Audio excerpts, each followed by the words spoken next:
नन्हा सफेद बकरा जिसके कानों और पीठ पर हल्के भूरे धब्बे थे, बाड़े में भूसे पर अपनी छोटी छोटी टांगों से उछल कूद कर रहा था।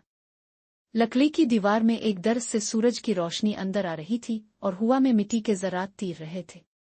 इसके गिले में एक छोटा सुर्ख रंग का पटा बंधा था। नुलाइन नन्हे बकरे को बहुत खुशी हो रही थी।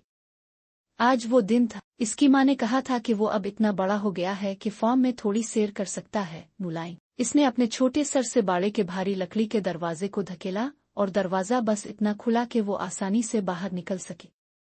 बाहर कदम रखते ही उसकी आंखें हैरत से फैल गईं।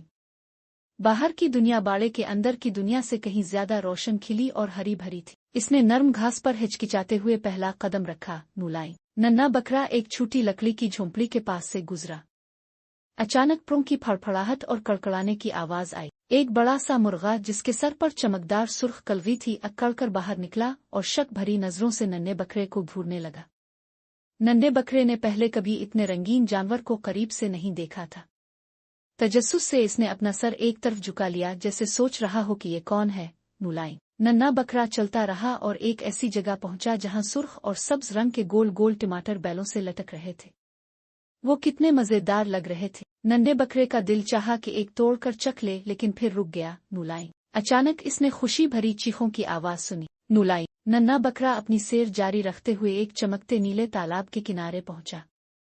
इसने एहतियात से अपना एक कियार पानी में डबोया। अचानक एक सफेद बत्तख जिसकी नारंगी चूंच थी इसकी तरफ तैरती हुई आई और जोर से कड़कड़ाई।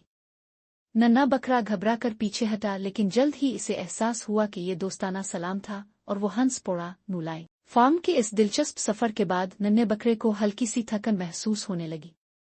इसे एक बड़े घने दरख्त के नीचे सायादार जगह मिली जहां बैठकर वो अपने सुर्ख बाड़े को देख सकता था।